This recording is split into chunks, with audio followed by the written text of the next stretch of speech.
Very pleased to welcome Ms. Jane Nelson from the Harvard Kennedy School. Thank you very much for being with us. Big event tonight. The UAE is very much committed to being a leader in food production, green food production. However, you come from the world of academia, and there's this connection usually between the world of academia, theories, and implementation. How can we develop that and tackle that? I mean, I think we're actually seeing more and more a closer engagement and alignment between academia and implementation. And I think there's three areas where academia can play a very important role. First and foremost in many ways is actually our education function. Yes. And I think more and more universities, including our own, are now offering courses on sustainable development, on the role of business in promoting sustainable development, on public-private partnerships. And so I think we're beginning to, I hope, teach and educate a new generation of young leaders who really do understand both the importance of the environmental and social and economic pillars of sustainable development, but also partnerships between government and business. So first, education. Secondly, obviously research. And I think academia plays a really important role in providing independent, evidence-based research, which ranges from scientific research to economic research, obviously, to social sciences research. And more we're looking at, okay, how does that apply to implementation? And thirdly, I think we are seeing many more academics engaging in multi-stakeholder forums like this one, with business, with government, with civil society, finding practical solutions. So in the food systems area, actually co-creating research programs and implementation programs where academia is also a partner whilst maintaining its independence from a research perspective. Yeah. Here in the Middle East, we just saw Her Excellency Dr. Amna, and the government being at the forefront of the push and the drive, the green drive. However, the private sector really lags behind. How can we entice the private sector to make solid steps in terms of implementation?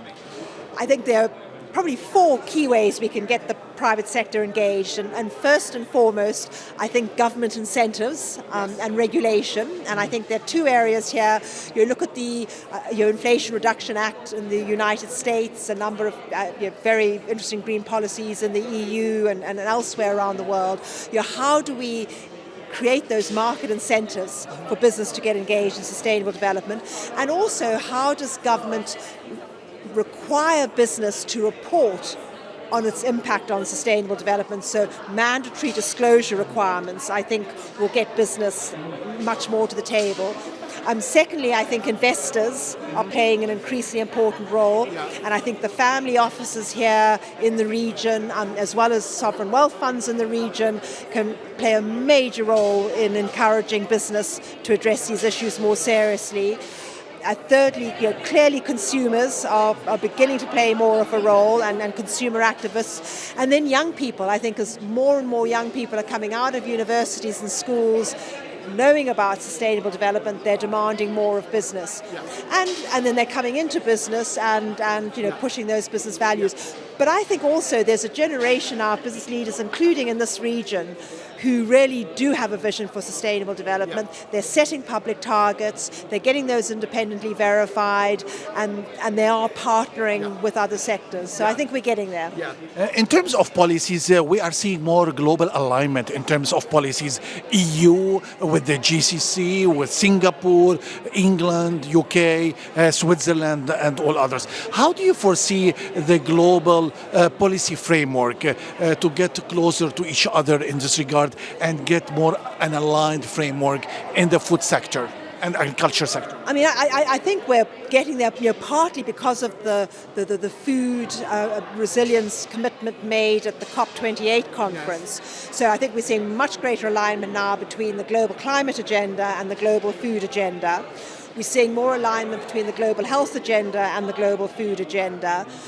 And I think it's those multinational companies that are operating in all of these jurisdictions that are playing a critical role in getting greater alignment amongst these agendas. But I think if we look at the global food agenda from an emissions perspective, from a water use perspective, from a biodiversity perspective, from a livelihoods perspective, and an equity perspective, there are now much more common standards and metrics that food companies are beginning to adhere to, regardless of the jurisdictions they're operating in. My last question is about food for medicine. All right, how can we basically develop that practice across new geographies, such as the Middle East? I think first and foremost, how do we grow and eat locally produced, preferably organic and regenerative food? And that almost by definition is going to be healthy and medicinal. And then, there are definitely going to be precision type nutrition innovations that will focus on particular medical conditions or health conditions where food can play a role.